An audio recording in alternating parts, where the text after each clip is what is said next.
В апреле они расстреляли 2 сотрудников ДПС, а в мае совершили вооруженное нападение на пост полиции Молгобекский. Спецоперация в Псидахе, ликвидировано несколько участников НВФ, изъято большое количество боеприпасов. Хадж-2017 наши коллеги встречают в аэропорту Медины ингушских паломников в репортаже из Саудовской Аравии.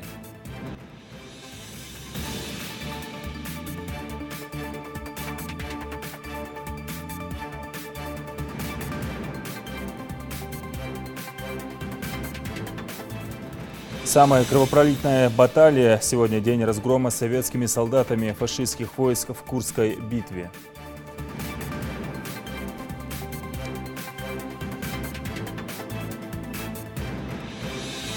Учитывая тот факт, что уровень воды достигает довольно-таки высокой отметки, есть вероятность того, что в скором времени это место будет полностью затоплено. Трубы трещат по швам. В селе Барсуки проблема с водопроводными коммуникациями. Местные жители устали жаловаться.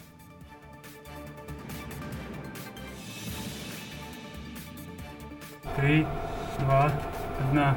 Все, запускаю. Круглосуточно для вас, ко Дню национального телеканала, мы покажем жизнь наших коллег за кадром.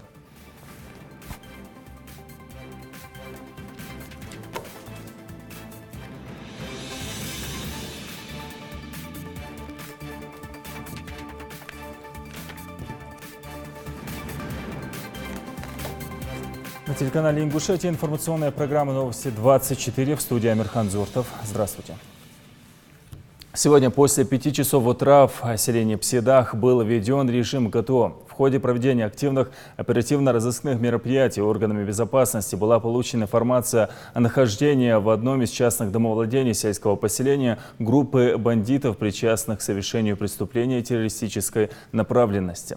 Дом, в котором засели члены НВФ и прилегающие к нему территории, были блокированы силами спецназа. Проживающие вблизи жители эвакуированы в целях безопасности. Как сообщили в НАК, в ответ на законные требования сотрудников правоохранительных органов сложить оружие и сдаться властям, преступники открыли стрельбу. В ходе огневого противостояния в доме, в котором укрывались бандиты, произошел мощный взрыв.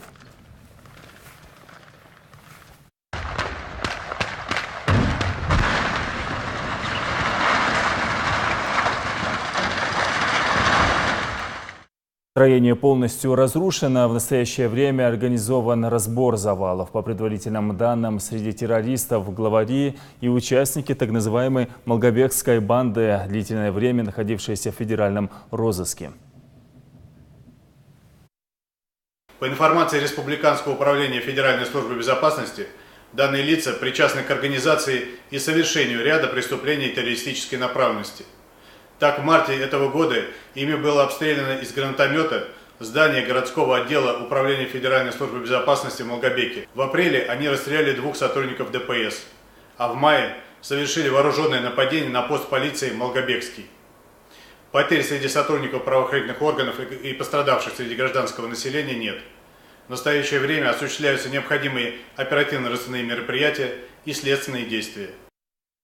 При разборе завалов в подвале дома, где скрывались бандиты, обнаружен подземный бункер, приспособленный для длительного проживания, из которого изъято 3 гранатомета, 2 автомата, 3 пистолета и самодельная граната «Хатапка», заготовки для изготовления СВУ, взрывчатые вещества, патроны различного калибра, детонаторы, радиостанции. Обнаруженные составные части, готовые к применению СВУ, свидетельствуют о том, что в подвале находилась мастерская по изготовлению взрывных устройств. Режим КТО в Псидахе отменен.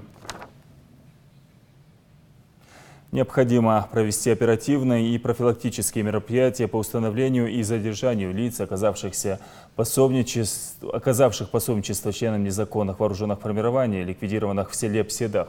Об этом заявил глава региона в ходе внепланового заседания АТК. Подробности у нашего корреспондента.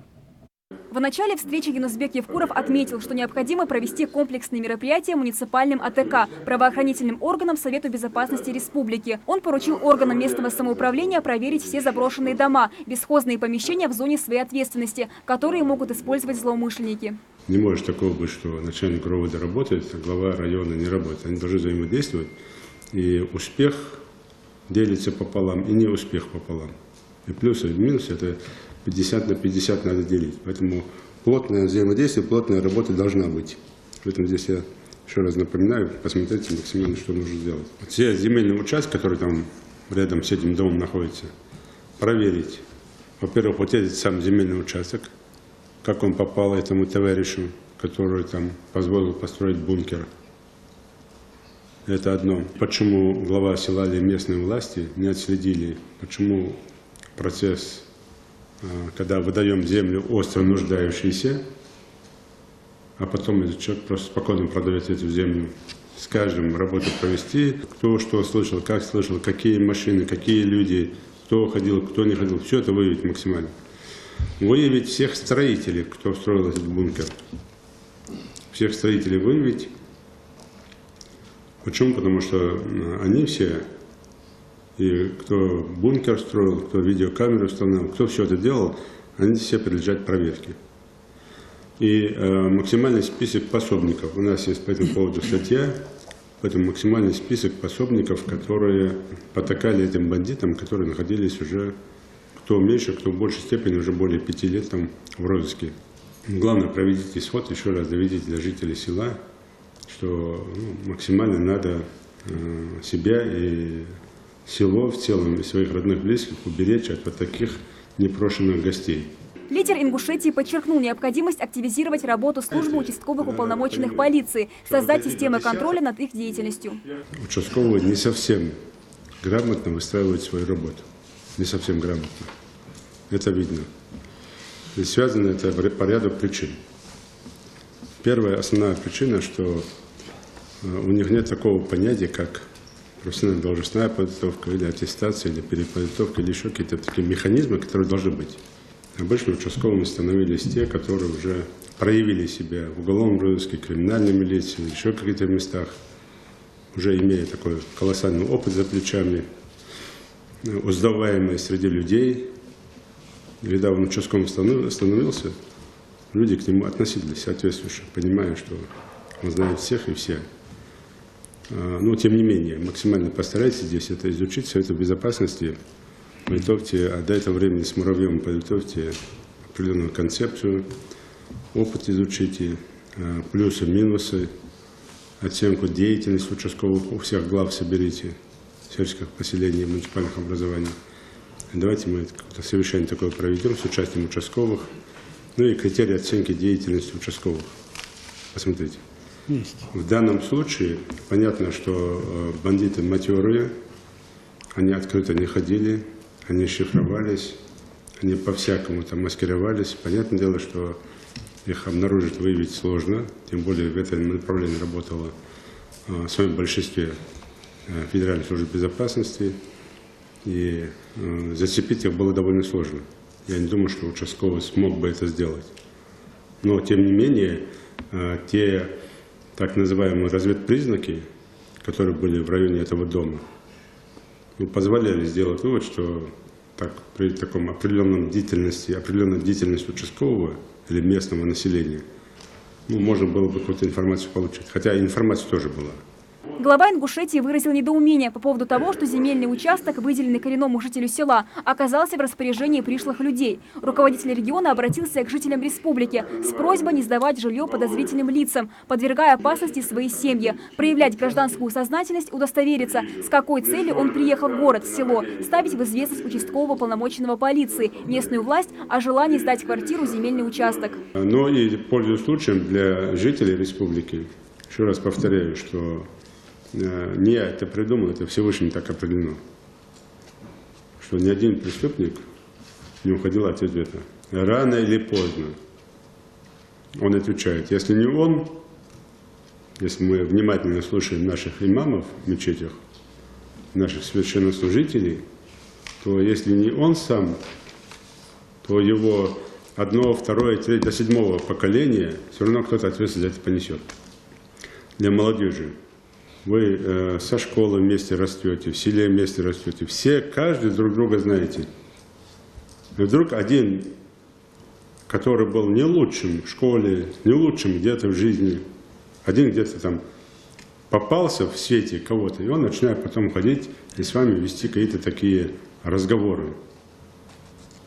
Ну, вы сперва посмотрите на него, посмотрите на его след, посмотрите на его семью. Почему вы себя не уважаете, слушая таких людей?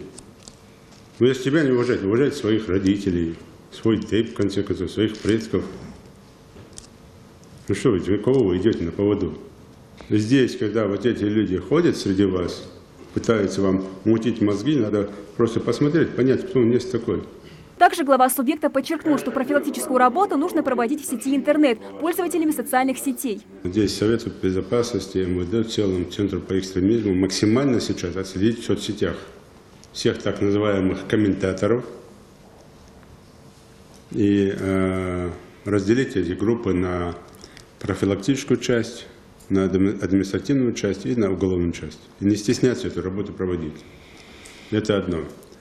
Второе, максимально посмотреть, все, что я сейчас говорю, носите протокол сегодняшнего АТК, чтобы это все расходилось не только здесь, на Малгобек-Малгобекский район, но и по всем АТК республики. Напомним, что по данным НАК в Ингушетии нейтрализована группа боевиков, которые были блокированы в одном из домов на территории республики, в том числе главари и участники так называемой Малгобекской банды, длительное время находившейся в федеральном розыске. Амина Бокова, Хусен Гагиев, Рамазан Ахильгов, Новости 24. Четвертая группа ингушских паломников отправилась в хадж. Это 240 пассажиров. Среди них много тех, кто впервые отправляется в Мекку и Медину. Верующие уже прибыли в Саудовскую Аравию. Следующие 20 дней они проведут в молитвах и посетят святые места. Из аэропорта Магас репортаж Тамерлана Хамхоева. Башир Мириев сегодня, без преувеличения, самый счастливый человек на земле. Мало того, что едет в хадж, так еще и с матерью. Поездка к святым местам с самым дорогим человеком, лучшего и не придумаешь. Сам Башир едет уже в 5-й раз, но в каждой поездке ощущение как будто в первый.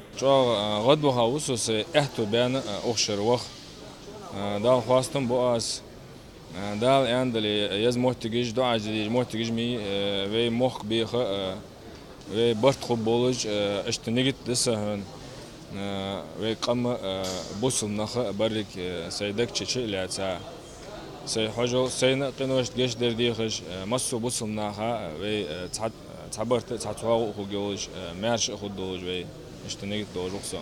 Это уже последняя группа паломников из Ингушетии. Несколько часов полета, после чего откроются восхитительные пейзажи Мекки и Медины.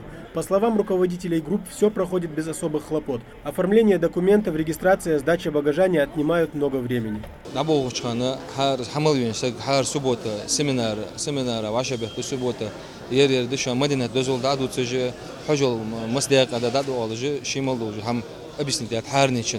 غيتم زعبوش بعالمنا بحالبنا ركوديت الشارع بيسند الدوج عمل بوش زيرتش الدوج حجول ناقة مدينة أربعين حجول بيسند الدوج ده لاندلي حال ضايعها قصة مدرسة مدينة دقة شا قلت تداش بها نخ وجا ديك تشك ده شداها أغجبه طبعا يلا سمالته تحق داوود سوى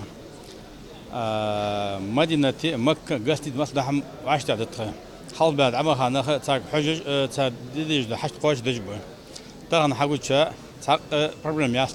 пути паломников обязательно сопровождает врач, один на каждую группу. Больше всего в пути паломники подхватывают простуду и ОРВИ, что может испортить поездку, поэтому важно соблюдать меры предосторожности.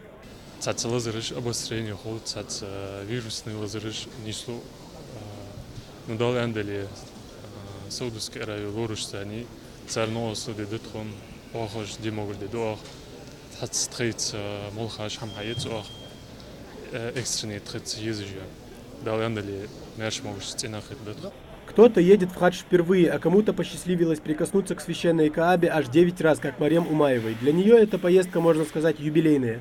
Здоровье, конечно, уже не то, но ощущения и чувства знакомы еще с первой поездки в Саудовскую Аравию.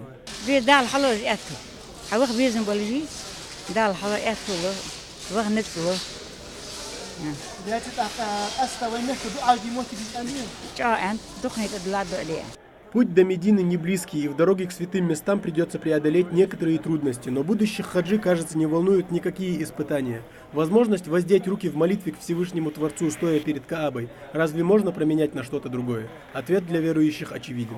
Тамерлан Хамхоев, Рамзан Миржоев, Новости 24. В Саудовскую Аравию стремились миллионы мусульман со всего мира. Ежедневно аэропорт Медины принимает сотни паломников разных национальностей. Верующих из Ингушетии там встречала наша съемочная группа, которая вылетела в святые места первым рейсом. Руслан Албагачиев передает из Медины. Аэропорт имени принца Мухаммада, город Медина. Очередной рейс благополучно приземлился. На борту Боинга 250 паломников из Ингушетии. Это 4-й по счету самолет, который доставил верующих в лучезарный город. Самолет из Ингушетии уже приземлился. Наши паломники проходят регистрацию. Сейчас как раз настало время обеденной молитвы. Мы направляемся в мечеть.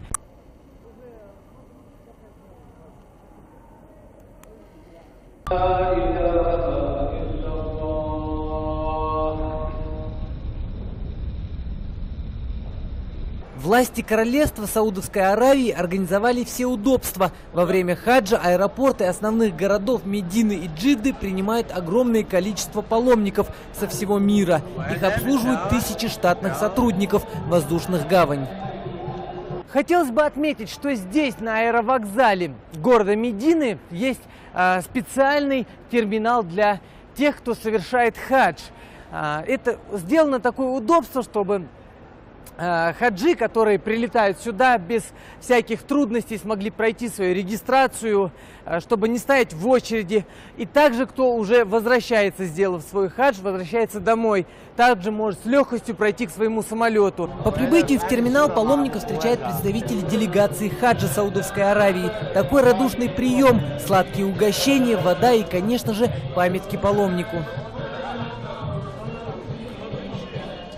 بسم الله الرحمن الرحيم الحمد لله رب العالمين والصلاة والسلام على رسوله محمد وعلى آله وصحبه أجمعين همسر مكة سلمة جسوق سيدو جولش مدينة فحقاش مدينة ده هاد صح حلات شو متجير ايربورتي درجة دنيا يمير مسجدنا حاجة توجه متجير تغنى ويوز حوار بدون شبه أحبي ستحر يواجه سمولته حاجة تتساندحون تارديونه إنسان وعشة إنسان دوح قتان إجوا حاول تاري مشرقات حداقة فوزده هون بشير وموسى وحقاش قريس أوزيه سيغن حقاش شريسي حلقة شريسي مسيس تغنى حتى قام على جيش كانت حجر ثانية حال بحكار جيتي بغر أهدي مسجد القبلتين مسجد قباء ياشمتي حجر شيء بيبيج بو حبيج بماجيك دعبو غوش بيمرة دي أصل جيتي بغوش جيتش غوجة وين دعديج بوغ دعبو ديج ديال قيت بس خذنا يعني موجود بمياش طلقة حمودات مسجد بميخوش ميخوش دي صلموش لياش بميخ داقي ويحكمش كي وإمامش كي مايس باقة شارك كان كيجا شارك مسجد فوق صلموش دوشان دالي عند اللي وتحمل بيحكار درجة دعاء جاش بميخ كا بس بس عم بالناخا ديقدر ديغش. Вдохновленные началом пути к святым местам Мекки и Медины, паломники не скрывают своей радости и восхищения. Ведь большинство верующих этого рейса впервые испытали на себе чувство полета и впервые намереваются совершить хадж.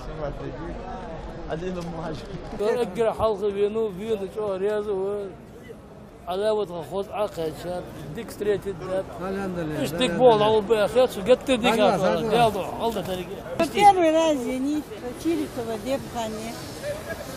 Я хотел حيني سيكان في حياتي يوم زجاجة خذ يجا خذ خيط خذ يجي مسني أحتوا بس مو سجل. Организация по приему наших паломников проходит очень организованно, все довольны, нам очень оказывают активную помощь руководство Королевства Саудовской Аравии, в частности, Министерство по хаджу и умры. Все представители каждый день здесь присутствовали и каждый раз нам задавались вопросы, как прилетают, какие впечатления. И мы, были в восторге по организации работы по приему наших паломников. Что хочется поблагодарить наших... Хочу отметить работу наших студентов из Республики Ингушетия, которые обучаются в городе Лучезарной Медины, в Исламском университете. Они нам помогли очень сильно, они оказывали помощь.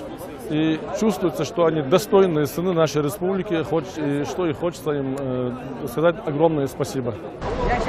В этом году из Ингушетии посетить святыни ислама отправилось свыше 1000 человек. Для кого-то эта поездка впервые, ну а кто-то уже на Святой Земле в 3-й раз. 3,5 часа перелета Назрань, Медина, и измотанные, уставшие паломники с Ингушетии все-таки приземлились на Святой Земле города Медины. Расскажите, какие у вас ощущения? Ощущения, ну как, даже выговорить нельзя, до того приятно, что мы здесь находимся. Давно мечтал, и вот наконец сбылась моя мечта. Ощущение есть. Нас не до хаджу кабул долго. Ва еще очень диадал, узва я то бал, косметики, дигметики. Посадка в автобус и долгожданная дорога в священный город Медина. Остановка гостиницы Аль-Мухтар Аль-Салам. Проведя 3 ночи в лучезарном городе, путь верующих к Каабе в город Мекка. Руслан Албогачев, Иса Хазботов, Новости 24. Я напомню, ежедневно выпуск новостей мы будем освещать Хадж 2017. Наша съемочная группа посетит с паломниками все святые места, покажет, как проходят религиозные обряды и поделится впечатлениями наших земляков. Смотрите Новости 24. В скором времени мусульмане всего мира будут отмечать праздник Гурб. Благотворительный фонд Тешим предлагает жителям Ингушетии новый способ исполнения своего религиозного долга. Все, что нужно, это передать в фонд определенную сумму и дать разрешение волонтерам на совершение жертвоприношения. Все остальное благотворители сделают сами. Подробности у Заремы Евлоевой.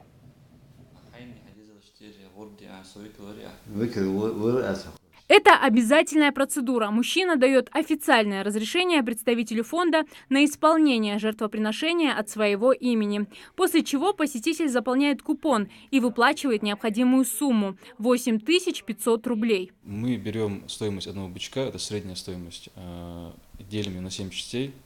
И это получается примерно 8500, но туда же вообще включены организационные расходы. Это пакеты, перевозка и так далее. Поручитель просто внес сумму, все остальное фонд сделает сам. Закупит животных, организует разделку и раздачу мяса малоимущим. Желающие смогут забрать 1/3 от своей доли для семьи. Акция на праздник Гурб проводится фондом в 4-й раз. Если в 2013 было пожертвовано 15 бычков, то в этом году волонтеры планируют поднять эту планку до 120 животных. Калой Калоев планирует совершить обязательный обряд через фонд во 2-й раз. Молодой человек уверен, что волонтеры лучше знают, кто в регионе нуждается в милостыне больше других. Потому в этом году привел с собой и коллегу. Это очень удобно, в первую очередь для тех, кто на госслужбе. Так как из-за занятости, тем более, как видите, я работаю в МЧС, у нас работа всегда загружена. И для меня прийти сюда, за полчаса оформить это дело, и заодно я выполняю очень важный религиозный обряд, это для меня очень удобно. Главная цель всех, кто присоединяется к акции, получить довольство Аллаха и обрадовать малоимущих в день праздника. Потому организаторы подходят к этому мероприятию тщательно. В этом году Тешим заключил соглашение на забой бычков с мясокомбинатом «Эко-Муслим-Продукт». Современные технологии предприятия позволяют за сутки пропускать до 150 туш. Бычков разводят здесь же, заранее прививая от всех болезней. Сейчас мы проверили на нитрат, содержание нитрат. Нитрат показали почти 0. Там допустимый 200, а показал где-то 16, 0,16 показали. И все. А так проверяем, на сибирку проверяем, на туберкулез проверяем.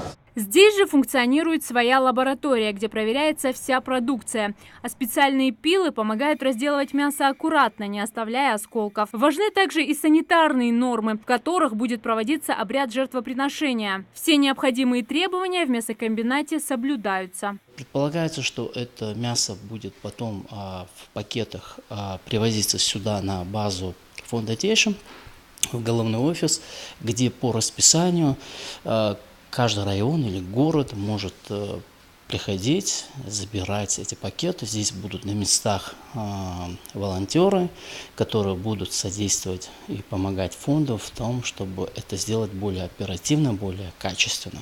А пока волонтеры будут заняты организационными моментами, жители республики смогут приятно провести время. Уже по традиции в рамках праздника Гурб Тешим готовит большую развлекательную программу для детей. Аттракционы, бесплатные угощения и хорошее настроение фонд гарантирует. Зарема Ивлоева, Рахман Цуров, Новости 24. Сегодня страна отмечает День воинской славы России, день разгрома советскими солдатами фашистских войск в Курской битве. Самая кровопролитная баталия за всю историю Великой Отечественной войны продолжалась 50 дней и ночей. В тех боях под Курском и Орлом 73 года назад решалась не только судьба России, но и судьба всего мира. Планы Гитлера в операции «Цитадель» ударами потрясти Красную армию до основания закончились коренным переломом Великой Отечественной войны. За несколько часов до наступления немцев на позиции вермахта обрушился шквал свинца и огня. Операция «Цитадель» получила первую пробоину по всей линии фронта. По немецким позициям был нанесен артиллерийский удар. Эта операция продлилась всего 6 дней. Ровно столько немецкие части пытались продвинуться вперед, но советские солдаты рушили все планы врага. Курская битва завершилась освобождением Харькова. Подводя итоги, немецкие генералы признали, что на этих полях они навсегда потеряли ключи от своей победы и добавили: после Курска на Восточном фронте у вермахта больше не было спокойных дней и ночей. В сельском поселении Барсуки в нескольких местах прорвало водопроводные трубы. Местные жители обращались в муниципалитет, водоканал, но ситуация не меняется. Следующей инстанцией стала информационная служба нашего телеканала. Корреспондент новостей Индира Манкиева выезжала на место, ей слово.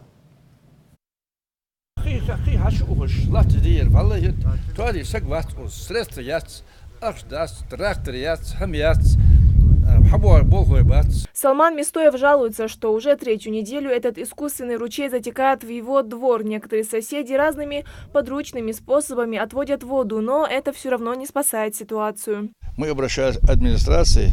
Администрация дал заявку водоканал. Водоканал не приходит.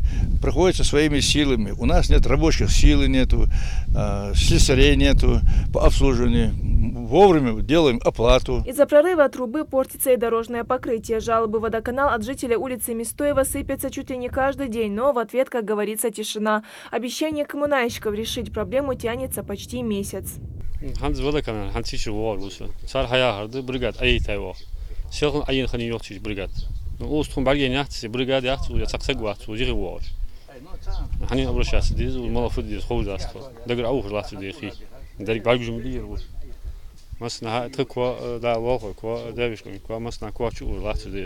Еще один прорыв, только масштаб последствий чуть серьезнее, а ведь именно по этой сети вода поставляется в Плиево. Еще одна причина, почему село каждое лето страдает в буквальном смысле от засухи в кранах. Местные власти стоят на своем, нет сил, ни средств на ремонт ветхого водопровода. Да и зачем, если ответственность несет водоканал? Сколько бы ни обращались, реакции со стороны ведомства водоснабжения как не было, так и нет. Вот этот порыв, допустим, об этом администрации водоканала знают. Им несколько раз и сообщали, и мы письма писали, и обращались. Вот буквально в субботу я разговаривал с Мальсагом Ахмедом. Ахмед говорит, с обеда я подключусь, и мы уберем этот порыв. Ну все, суббота. В субботу они не появились. Как правило, коммунальщики ссылались на труднодоступность местности и отсутствие возможности расчистить дорогу, ведущую к трубе. Эту проблему администрация уже решила. Глава села снова звонит в водоканал и просит приехать. Хасен, ассаламу алейкум. Хасен, ханс халвен угуз магистральный труба елч. Я меттик хасен я угунах жителиш. Хатва меттик угуз экскаватора. Экскаваторе чам сухули хатва меттик хугя санялчи угуз кезик доху подкопать седе хатвал вежи угуз меттик. Ханс хасен я духи угуз дух меттик ханс угуз халвен я издич даюахлу гел жерхер. Уехи ухын ехи латсу.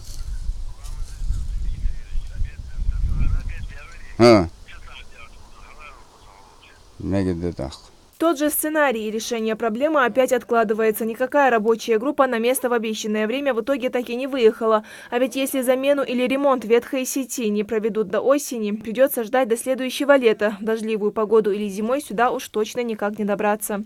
Все не так плохо. У жителей Барсуков появился новый пруд, а у лягушек новое место жительства. Но шутки шутками. Вода здесь уже накапливается полгода. И учитывая тот факт, что уровень воды достигает довольно-таки высокой отметки, есть вероятность того, что в скором времени это место будет полностью затоплено. Как таковых проблем с водой в селении нет, но вода бесхозно течет, а долги села растут. И тут вопрос, когда коммунальщики выставят заоблачные счета за потребленную воду, кто должен будет платить за эту нерациональную растрату? Индира Манкива, Мэрбек Миржоев, Новости 24. 24 мигранта из Азербайджана накануне были задержаны сотрудниками правоохранительных органов. Они вели трудовую деятельность в республике без соответствующих патентов. На момент задержания мигранты находились на одном из строительных объектов Назрания. В отношении нарушителей составлены административные протоколы. Им также грозит наказание в виде штрафа в размере до 5000 рублей с последующим выдворением за пределы страны. Административные материалы уже переданы в Магазский район суд для принятия соответствующего процессуального решения. В отношении фирмы-застройщика, сотрудники которой незаконно привлекли иностранцев к трудовой деятельности, также возбуждено административное производство. Все граждане доставлены в отдел иммиграционного контроля. Все граждане проверили на базе, центральной базе данных иностранных граждан. Все иностранные граждане дактилоскопированы, 24 иностранных граждан. Проверимся по всем имеющимся учетам. В Карабулаке появилось новое место для отдыха горожан. Там завершается строительство парка. Карусели, фонтаны, водопады, мини-зоопарк и, конечно, летнее кафе. В общем, там есть чем заняться взрослым и детям. Перед открытием парка его посетил Зелимхан Калоев. У местной ребятни праздник каждый день. Впрочем, по всей видимости, не только у них. Этого пернатого планируют завести в будущий зоопарк, а сейчас среди детей, видимо, индюку вполне комфортно. И вот-вот должен открыться большой городской развлекательный парк. Жителям Карабулака явно не хватало такого уголка, где можно провести свой досуг. Но, по мнению мэра, это важное событие не только для города, но и всей республики. Последний завершающий этап здесь работы. Укладка въездных путей, асфальт укладываем, последние доработки.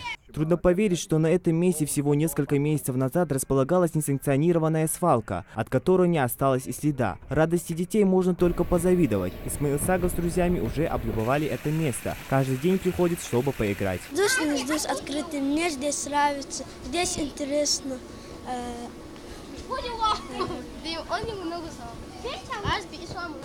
Здесь очень хорошо, здесь можно бесплатно прыгать, мячики кидать, прыгать. С друзьями тут, мне нравится это. Несмотря на то, что парк еще не открыт, горожан тут и сейчас немало. Впрочем, вечером отдыхающих намного больше. Мы очень довольны, что открыли открытие 30-го. Детям есть место, где погулять. Ездить не надо никуда. Спасибо тем, кто открыл это, придумал это. Большое, огромное спасибо. Будем приходить с внуками. На площади в 2 гектара разместились фонтаны и летнее кафе. Уже совсем скоро откроется волейбольная площадка, мини-кинотеатр, теннисный корт, грузинская кухня, шахматный клуб. В ближайшей перспективе открытие тира и аттракционов. А главное долгожданное событие для детей – мини-зоопарк, где можно будет посмотреть на медведя, кроликов, лис и других диких животных. А с главным героем зоопарка мы познакомились уже сегодня. Михайлович, вы Михайлович.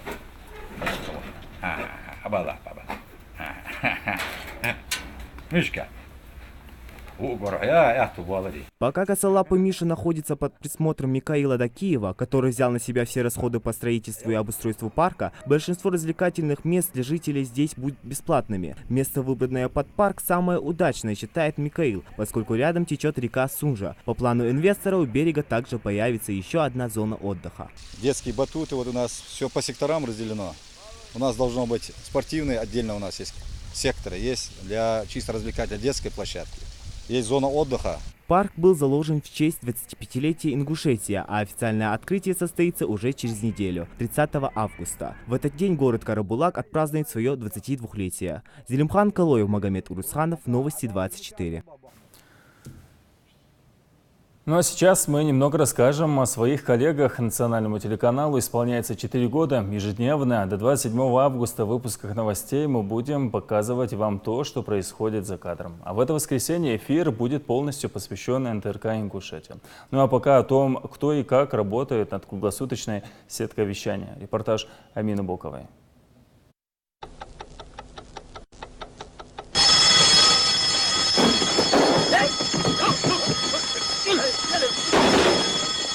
В известном итальянском фильме сотрудники офиса не могли дождаться 6 часов вечера, чтобы поскорее оказаться у себя дома. Ради этого они даже готовы были выпрыгнуть из окна. Но для работников аппаратной национальной телерадиокомпании стрелки, показывающие 6, ничего не значит. Ведь их рабочий день, а точнее ночь, только начинается.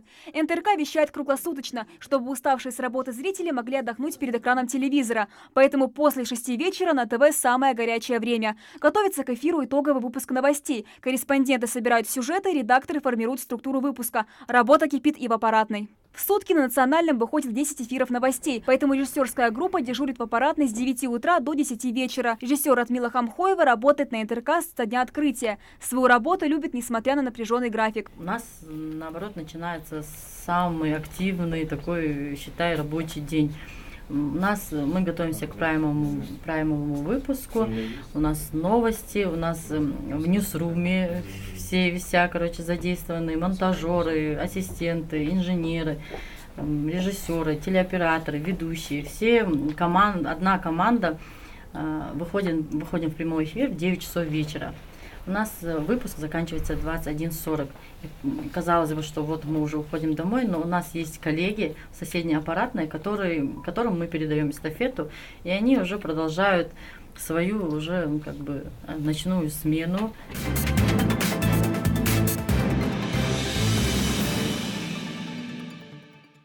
После завершения главного выпуска новостей работа над эфиром продолжается ведущей аппаратной. Здесь контролирует весь эфир НТРК. 5, 4, 3, 2, 1. Все, запускаю.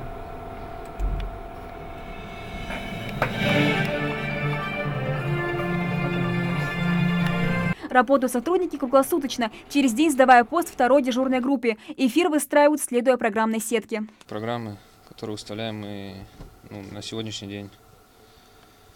Доходя до последних 9 часов новостей, дальше мы выставляем программу до утра. Не спят и работники отдела информационных технологий. Специалисты дежурят на работе на случай непредвиденного сбоя в программе и отключения сигнала во время эфира. Не спят в это время и работники архива. Сотрудники архива остаются на дежурство круглые сутки для того, чтобы в любое время скинуть информацию в архив и при необходимости выдать флешку операторам на выезд. Потому что в любое время ночью могут быть форс-мажорные обстоятельства, и операторам необходима флешка. И они в эту же ночь должны принести видеоматериал в архив. Круглосуточная трансляция на национальном – это труд десятка людей, которые отдают любимому делу все свободное время, чтобы радовать своих телезрителей. Амина Бокова, Адам Далаков, Новости 24. На этом я с вами прощаюсь. Всего доброго.